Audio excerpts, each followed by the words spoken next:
Nobody on Willow Bend Street admitted they were scared, but the fear was there, crawling under the skin of every neighbor like a cold splinter.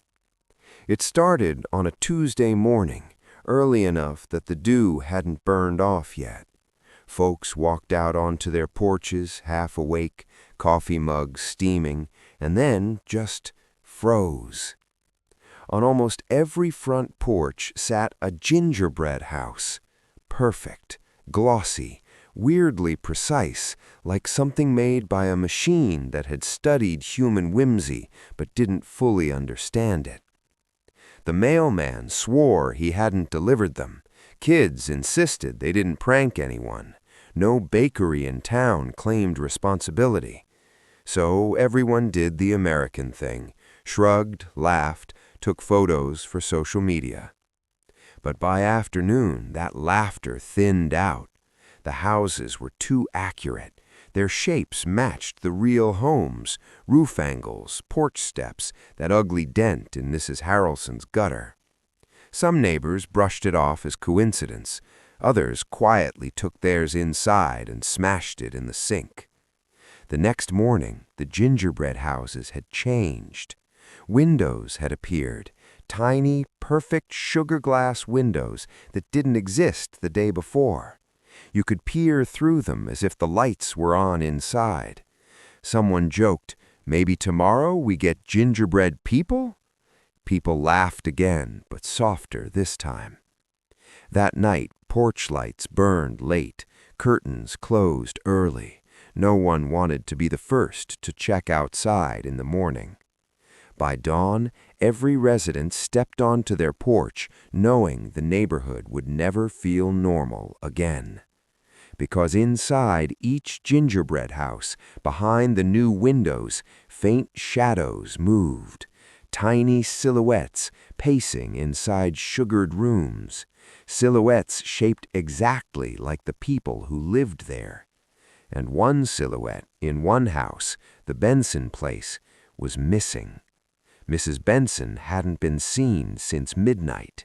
Her car was still in the garage. Her phone lay abandoned on her nightstand. By lunch, everyone knew the rule. If your gingerbread twin disappears, you do too. By the next night, Willow Bend Street felt like a suburb holding its breath. Nobody pretended to sleep. Porch lights glowed like weak little suns along the sidewalks, and curtains fluttered every time someone peeked out, hoping, really hoping, to see nothing unusual. But of course, the gingerbread houses had their own plans. Just after 2 a.m., a soft cracking sound drifted down the street, not loud, more like the noise caramel makes when it cools too fast. Mr. Dalton was the first to notice it. He stepped onto his porch with a baseball bat, shirt half-buttoned, face damp with fear. The sound came from his gingerbread house. The sugar windows were warping like they were melting inward. Across the street, Mrs. Harrelson whispered, "Is it happening to mine, too?" No one answered, because everyone saw the same thing. Every gingerbread house was reorganizing itself in real time. Every roof shifted, shingles of hardened icing sliding into new angles, tiny candy fences pulled away from their foundations and snapped back into different positions. Inside, the little silhouettes grew clearer, sharper, no longer just shadows. Their outlines now showed details, the curve of a shoulder, the tilt of a head, even the faint suggestion of blinking. And then the streetlights flickered. For a moment, darkness swallowed everything. When they flashed back on, the prancing little silhouettes inside the candy homes had all turned toward the windows, toward the real neighbors watching them, as if they'd been caught. A faint, synchronized tapping began. It wasn't coming from the real houses. It came from the gingerbread ones. Tiny hands knocking against sugar glass windows. Tap, tap, tap. Dozens of them. Someone screamed. Someone else shouted to smash them. But before anyone moved, the tapping stopped all at once. Inside Mr. Dalton's gingerbread house, one figurine stepped forward, slowly, purposefully. This one wasn't a shadow anymore. It had color now, a muted icing version of his flannel shirt. And then it lifted something tiny and dark over its head, a miniature bat. Mr. Dalton dropped the real one from his trembling hands. By dawn, the figurine of Mr. Dalton had vanished from its gingerbread home, and so had he. By the morning after Mr. Dalton vanished, Willow Bend Street looked like a crime scene wrapped in a bakery display. Police cars lined the curbs. Officers stood around pretending they had any clue what was happening, and neighbors clung to each other in small, frightened clusters. But the gingerbread houses didn't care about human panic. They had updated again. This time, the changes weren't subtle. Each candy house now had interior rooms, tiny frosted kitchens, licorice couches, jelly bean lamps. They were perfect copies of the interiors of the real homes. People recognized their own clutter. The lopsided coat rack, the chipped coffee mug on the counter, the pile of mail they kept forgetting to sort. It was too exact, too recent. Officer Grant leaned over the Jennings's gingerbread model with a look that mixed confusion and dread. "This wasn't here yesterday," he muttered, pointing at the tiny sugar mailbox leaning slightly to the left. "That's because my kid knocked it crooked last night," Mrs. Jennings whispered.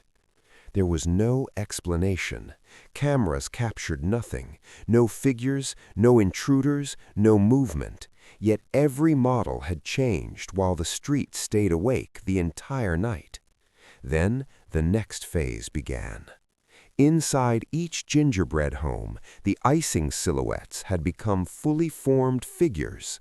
They walked, sat, gestured, doing the same motions residents had done hours earlier.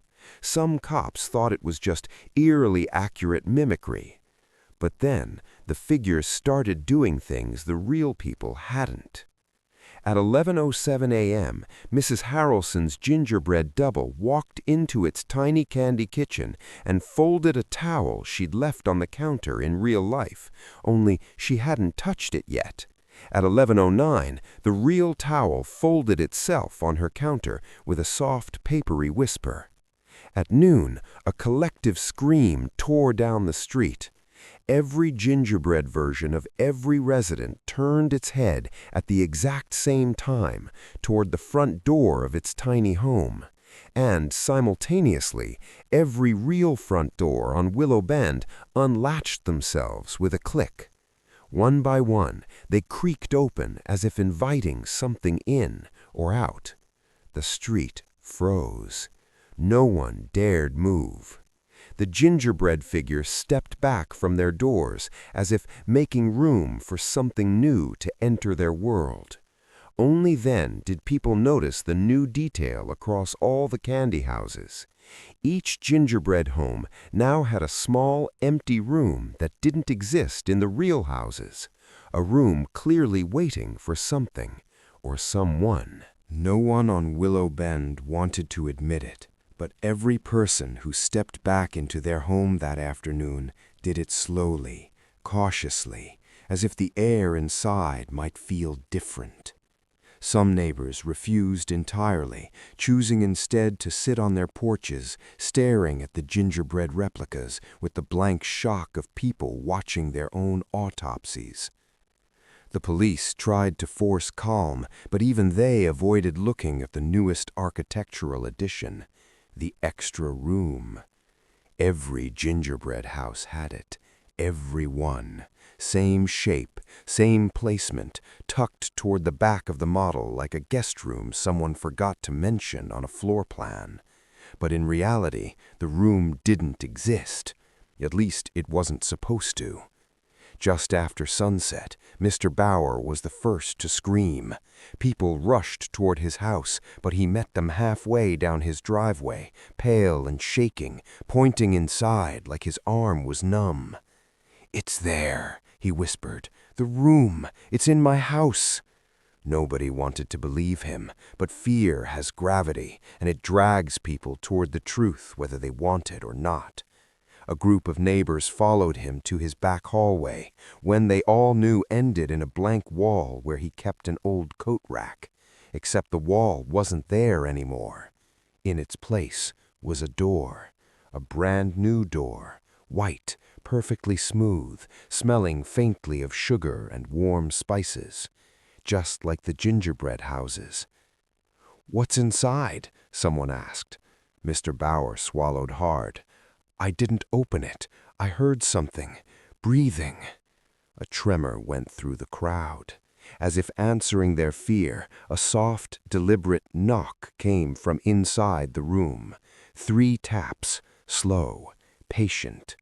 Across the neighborhood, the same sound echoed, thousands of tiny knocks from the gingerbread houses, perfectly synchronized. The candy figurines inside each model turned toward their new rooms, waiting. And then, from behind Mr. Bauer's unfamiliar door, a voice whispered, thin, sugary, and unmistakably his own, "Let me in." Everyone backed away at once. Someone dropped a flashlight. Someone else started praying. No one touched the door, but the gingerbread version of Mr. Bauer did. In the tiny replica on his coffee table, his candy double stepped into the added room and vanished. When the figurine disappeared, the real door in his hallway rattled violently, as if something on the other side had realized it was now alone and angry. Mr. Bauer didn't sleep that night. Neither did anyone else, because by midnight, every house on Willow Bend had a new, impossible door, and something behind each one wanted out. By the 5th night, Willow Bend Street felt less like a neighborhood and more like a place holding a collective funeral. Nobody knew for whom, but everyone suspected it might be themselves. The new doors inside the houses didn't stay quiet. They tested people. The first test happened in the Ramirez home. Mrs. Ramirez had spent hours staring at her impossible door, arms wrapped around herself, whispering prayers in 2 languages. Her husband finally convinced her to leave the house for fresh air. They stepped outside for maybe 10 minutes. When they came back, the door was open. A thin stream of white dust trailed out like spilled flour, leading down the hall and stopping at the family room rug. At the end of the trail lay something small and hard, glinting faintly in the living room light. A sugar model of their daughter's hand. Perfect, detailed, terrifying. The girl herself was in the kitchen, unharmed but crying, insisting she heard someone who sounded like Mommy calling her from the new room. She said the voice wasn't angry, it was sad. Across the street, the Harrelsons had their own test. Their new door simply grew warmer throughout the evening, radiating heat like an oven left on low. Around 1 a.m., their porch security camera recorded something no human eye was brave enough to witness directly. Their gingerbread house door opened on its own. Their candy figurine stood still, but the empty room emitted a soft glow, pulsing like a heartbeat. That was when people realized something crucial. The rooms weren't just appearing, they were watching and learning. Neighbors began comparing what they heard, and the patterns were unmistakable. The doors whispered different things to different people. To the Harrelson boy, it sounded like his dog who died last winter. To the Daltons' niece, it sounded like her best friend. To Mr. Bauer, whose voice had whispered at him the night before, it now sounded like his late father. No two voices matched. Around 3 in the morning, a sound rolled through the entire street, a low, careful click. Every impossible door in every house unlocked at the moment. A few brave or foolish neighbors touched their doorknobs. They were cold now, completely cold, like something inside had suddenly gone still. People backed away, hearts racing, convinced the quiet was good news. It wasn't. Because 10 minutes later, the gingerbread house is lit up from within, every tiny window glowing with warm golden light. Inside, all the figurines moved to their front doors, standing motionless, facing out, waiting. For what, nobody knew, but the street understood one thing. Whatever was behind those new rooms had finished preparing. Willow Bend voted, if you could call frantic shouting a vote, to organize a night watch. No one trusted the police anymore. Half of them had fled after their own gingerbread doubles appeared on motel nightstands miles away.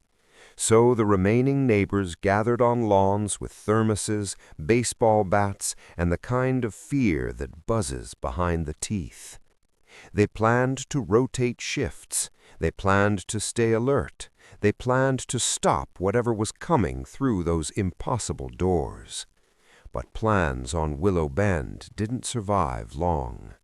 At 11:42 p.m., the first failure happened.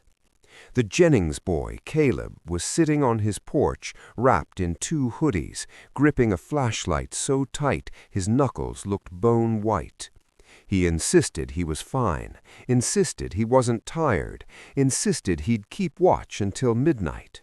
But the moment the clocks clicked to 11:42, every porch light on the street flickered once, softly like a held breath, and Caleb's eyes rolled upward. His body slumped sideways, completely limp. He didn't fall asleep, he simply powered off. By 11:44, 4 other watch members collapsed the same way.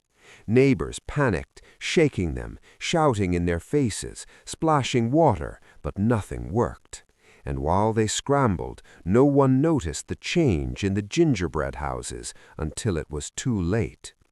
Each candy model now had tiny clocks above their doors, tiny clocks that ticked in perfect unison, tiny clocks that all struck 11:45 at the same time.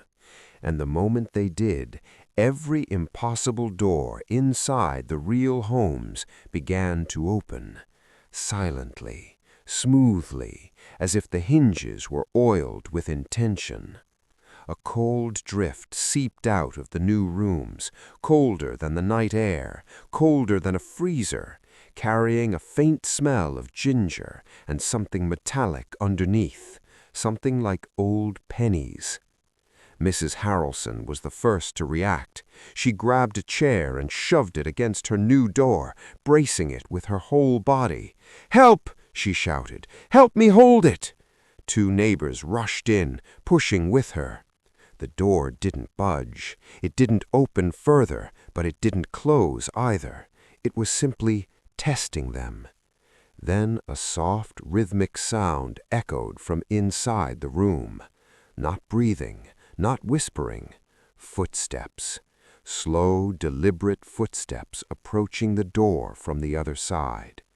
All along the street, screams rose, some from fear, some from effort, some because people could hear those same footsteps in their own homes.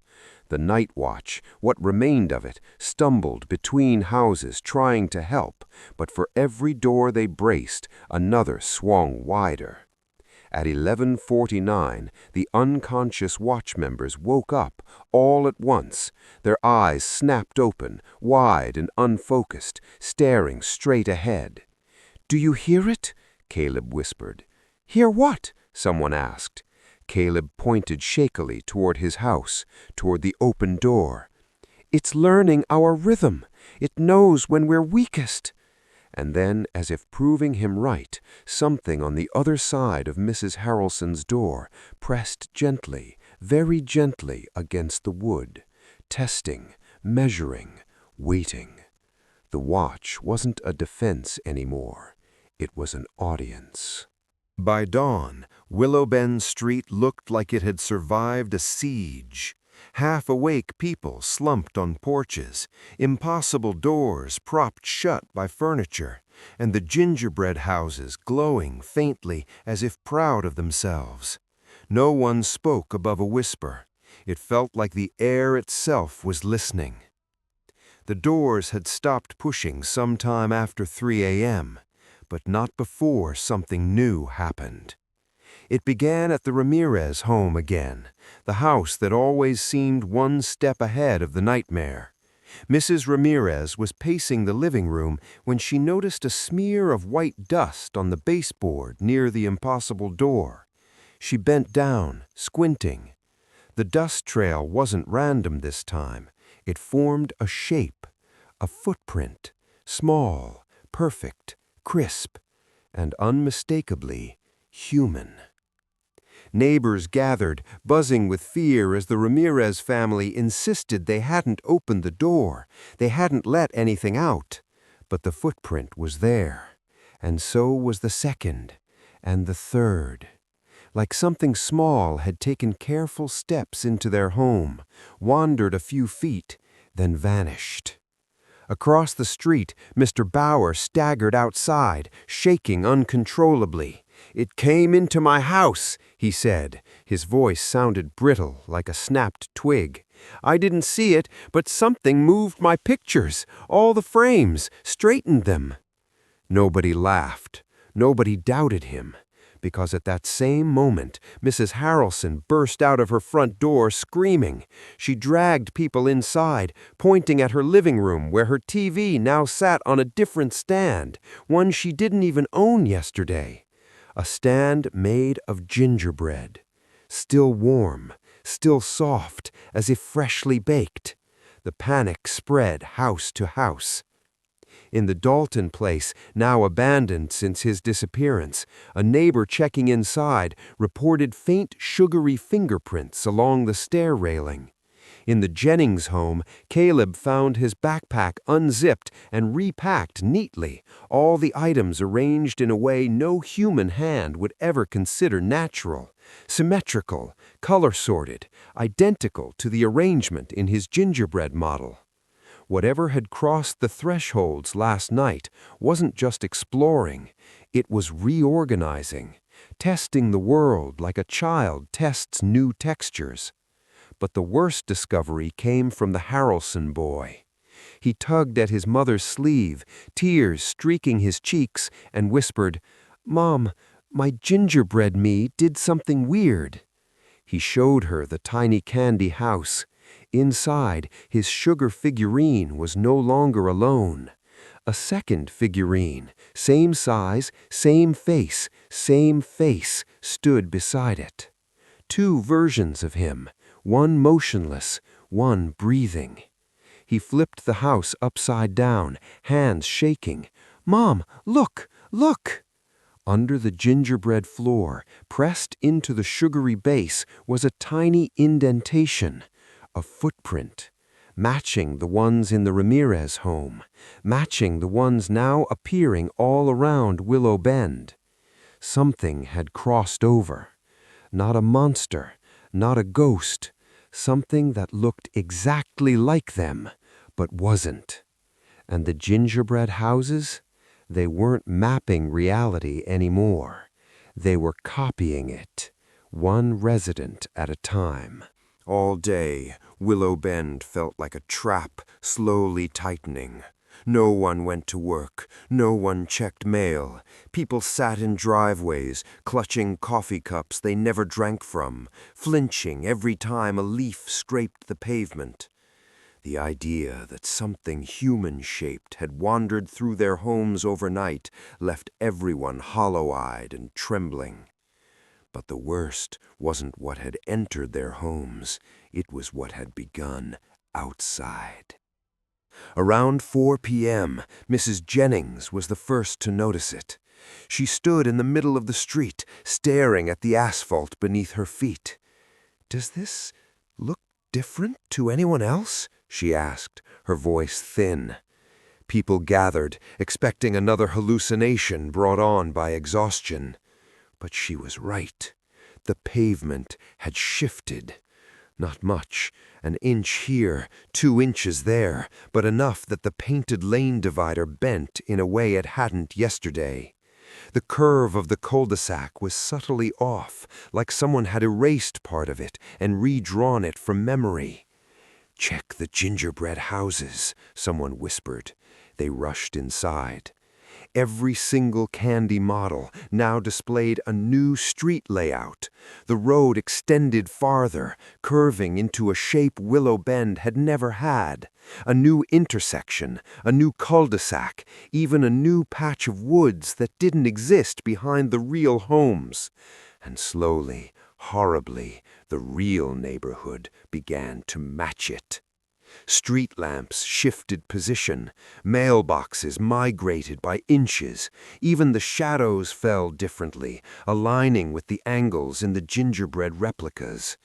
It was as if the world was melting, reforming to fit the candy blueprints. When the sun dipped low, things escalated. The Bower driveway stretched, literally stretched, an extra 6 feet toward the road as neighbors watched. Asphalt creaked like old leather being pulled. A faint, sugary smell rose from the ground. Then came the sound from the woods. Not footsteps, not voices. Rustling, repeated, steady, purposeful, as if something unseen was cutting a path through the trees in the exact direction the gingerbread map indicated the new road would extend. Mrs. Harrelson clamped a hand over her son's mouth before he could scream. People backed up toward their porches, clutching house keys like weapons, though none of them dared unlock their doors. The rustling grew louder, closer. Something was coming, not rushing, not hunting, building. As twilight deepened, a faint glow appeared between the trees, warm, golden, the same glow that pulsed inside the gingerbread houses. Then the ground vibrated, softly but unmistakably, like the world was settling into a new shape. Caleb whispered, "It's making room, just like with the extra rooms inside the houses." No one answered, because the truth was obvious. The gingerbread models weren't just predicting changes, they were commanding them. And Willow Bend was being remodeled, whether the residents wanted it or not. By nightfall, Willow Bend felt narrower somehow, as if the air had thickened and the sky had lowered a few inches. People stayed outdoors in tight groups, afraid to go back into their shifting homes. The forest glowed faintly behind the houses, pulsing with that warm, golden light, alive and rhythmic, like a second heartbeat for the neighborhood. But the worst discoveries came just after 10 p.m. Caleb Jennings, still clutching his backpack like a life vest, whispered that he saw movement near the Bower yard. Not animals, not neighbors. Figures, human-shaped. The adults thought it was panic talking until the first silhouette stepped into a porch light. It looked like a person, same height as Mr. Bauer, same stance, same slope of shoulders, but its entire body was made of something pale and matte, like unfinished ceramic or dried sugar. It didn't have eyes, just smooth indentations where eyes should be. No mouth, no hair, just a face-shaped void. A gingerbread prototype. And behind it, more emerged. 6, then 10, then more. Each one matched someone from Willow Bend. Their shapes were too perfect to be guesses. The copies paused at the edge of each lawn, motionless, as if waiting for a cue. Their stillness was worse than any aggression. It felt rehearsed, practiced, inevitable. Then, as the real residents stared in horror, the gingerbread models inside the candy models moved in unison. They walked to their tiny windows and raised their hands. Outside, their full-sized counterparts lifted their arms too, awkwardly like puppets learning their strings. Mrs. Harrelson choked on a sob. "They're replacing us," she whispered. "They're practicing." One of the sugar figures twitched, head turning toward the sound of her voice. It stepped closer, slow and cautious, as if analyzing her reaction. Caleb grabbed her hand. "Don't move," he warned. "It reacts to movement. It's learning us." The street froze. Then came the sound none of them ever wanted to hear. Sugar cracking. Dozens of cracks at once. New shapes emerged from the tree line, smaller, sharper, unfinished versions of the neighbors, like early drafts abandoned by whatever force was sculpting them. And above the forest glow, a faint outline rose, towering, skeletal, shifting, like the silhouette of a massive house forming out of light. Not gingerbread, not wood, something in between, something neither world should hold. Caleb whispered, "It's building a place for them, a place without us." Behind him, the gingerbread models began to vibrate softly, their windows glowing hotter and brighter until cracks formed down their sugary roofs. One by one, the candy houses started collapsing inward, not breaking, but folding, twisting themselves into a new shape, a shape that looked less like houses and more like cocoons. The last human-shaped figures turned toward the real residents, and for the first time, they moved with purpose. They stepped forward together, not attacking, not chasing, claiming. By the time the sugar figures reached the middle of Willow Bend, the street felt erased from the world. No wind, no insects, no distant traffic, only the faint crackle of collapsing gingerbread cocoons and the rhythmic steps of the copies advancing toward their originals.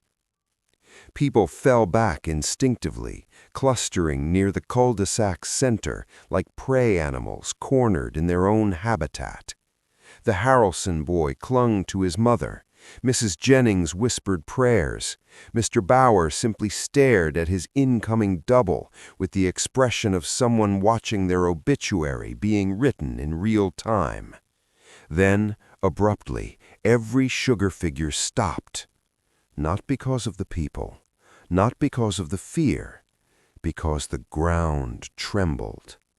From the glowing tree line, the skeletal silhouette they'd seen earlier finished forming.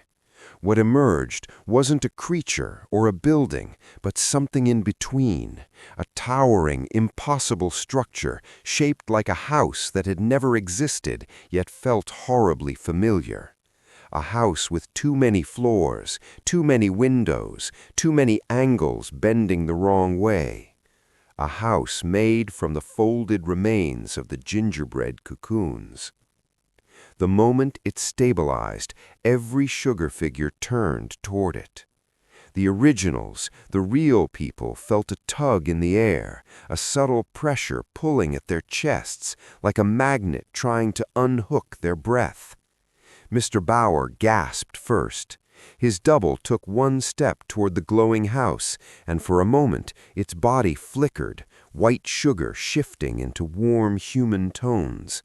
And at the same time, Mr. Bauer's face blanched, drained of color, as if the copy was borrowing something, taking something, replacing something. The neighbors panicked, but running didn't help. With every step the sugar figures took toward the towering structure, their realism sharpened. Skin tone deepened, hair appeared, clothing textured, and the originals felt their strength leaking out in equal measure, as though the copies weren't becoming people. They were becoming those people, a horrible equilibrium forming. And then, just as everyone felt the final pull inside their ribs, the world snapped. Not visually, not audibly. Reality blinked. The towering sugar house vanished. The figures vanished. The trembling ground went still. The forest stopped glowing. Willow Bend stood normal and quiet under a dark, moonless sky. For a moment, the neighbors dared to breathe. Then they saw the truth. On every porch, a new gingerbread house waited. But these were not the old models. Each one depicted a different neighborhood, different homes, different cities, different people, far beyond Willow Bend. And inside each confectionery model, a tiny figurine stood at a window, staring out with the same terrified expression the residents now wore. Because the figures looked exactly like them, but wearing different clothes, standing in different rooms, living different lives. Impossible lives. Caleb whispered the only conclusion any of them could reach. We didn't stop them. We didn't escape. We just got traded.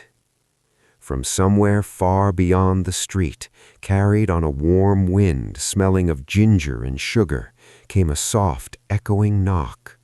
3 taps, patient, claiming, and Willow Bend understood.